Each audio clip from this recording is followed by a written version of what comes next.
Sí, verdaderamente el inicio cuando empezamos, mis primeros recuerdos es en Goitibere. Nire lehen oroitzapena Goitiberetan dira. Enanos.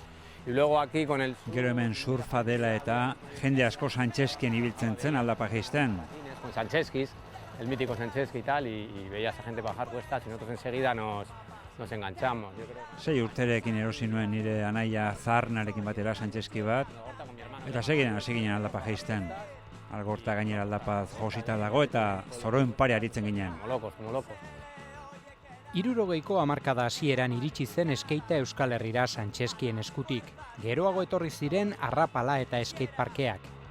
Pues empezamos con lo de las rampas, mezclado con lo de las cuestas, y lo de las rampas era un poco como... Arrapalena nahiko kontu anarkikoa zen. Construías una rampa en un sitio, pero te la quitaban los vecinos. Bizilagunek edo poliziak entzen zizkiguten eta toki guztietan egiten genituen. Ondoren, urte batzuetara etorri zen la kantera.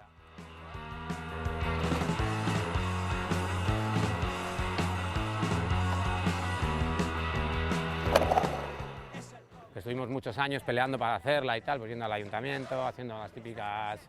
Borroka egin behar izan genuen, udaletxean kexaka, manifak eginez. 84-85 urte ingurua zen. Hasiera batean, la kantera, halfpipe eta goiko bansak baino ez ziren. No estaba hecho, que se fue haciendo con el tiempo.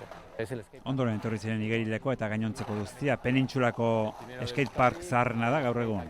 Euskadin aitzindari izan zen. Getxona Arrobia parta dugu. Madrid eta Bartzelonarekin lehian aritu gara.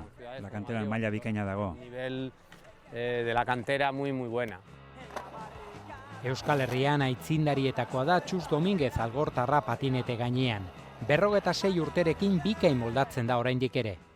Y aún así hay mucha gente que todavía el patín lo ve como un juego de niños, y ya ves. Ume jolas gizartzen duenik bada oraindik. Del Bolarama hace menos de un mes. Orain gutxi hemen jokatu den Bolarama txapelketan 53 urteko skaterra ikusi dugu.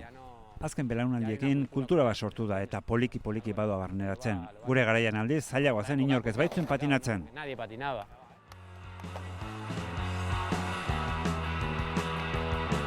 Es el rock de la línea de frente, que se note que estás presente. Es el rock de la línea de frente, que se note que estás presente. Para mí ahora es un medio de vida, aunque me gusta mucho hacer surf, ir a la nieve, deportes así, bueno, vivo de construir pistas de skate y tal. Niretzat gaur egun bizibidea da. Skate pistak egiten ditut, pasioz bizi dut, skatea seme-alabekin etortzen naiz eta baita lagunekin ere. Unos cuantos amigos así mayores que tienes ya la pandilla, quedas y vienes y tal. 56 urte ditut.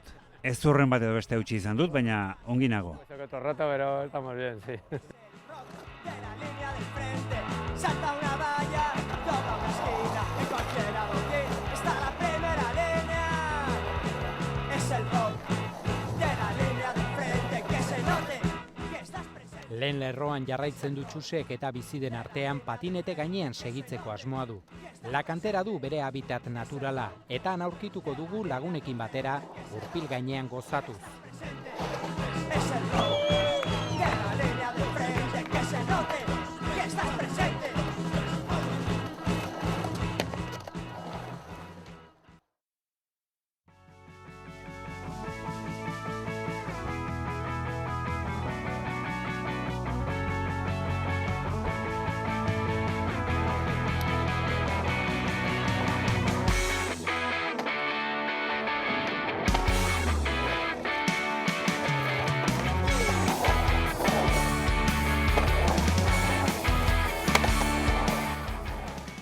Bai, bueno, ni txikian nintzenean, ez dakit, aita beti surfean ibiltzen zen eta skateakin. Eta, bueno, goratzen naiz probatu nula eta asko gustatzen zitzaidala. Eta, ordundik, skatean ibili izan naiz. Bueno, gustoko izan dut beti. Bai, surfa ez zait surfaren giroa horren beste gustatzen. Ez dakit, skatea, pixka den esan duzuna, anarkikoa da, ez dakit. Bakoitzak nahi duna egiten du, ez dago zer, ez dakit, azaldu. Ianek aita estatu batuarra du eta aitaren eskutik hasi zen patinatzen oraindik umemokoa zela. Gaur egun skatea kirola baino zerbait gehiago da gazte donostiar honentzat. Bai, ez dakit, ondo sentitzen naiz egiten duanean. Ez dakit, gustoko dut, eta, bueno, etortzen naiz hemen, ba, ez dakit, ba, ikasten nago edo dena delakoa, estresatuta, eta, bueno, ordu bete, 2 ordu, hor eskitan pipa, eta, bueno, ja nekatu eta ja etxera jun. Jo, bai, niri gehien gustatzen zaio parkea da. Ez dakit, ja nahiko zarra, ez dakit zenbat urte ditun, baina ez dakit 30, bai, 30 inguru. Eta, netzat perfecto da, alduanean, beti nator. Fisioterapeuta ikasketek ekarri dute Getxora eta aukera duen bakoitzean hurbiltzen da kanterara. Ianen esanetan, oraindik bada eskeita ulertzen ez duenik ere.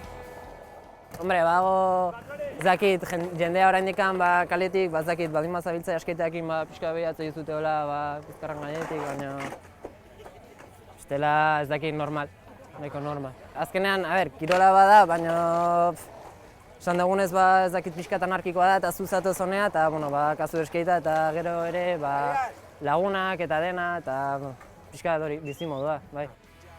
Iraila hasieran Boularama txapelketaren harira munduko skater onenak lehian ikusi ahal izan genituen Lakanterako skateparkean.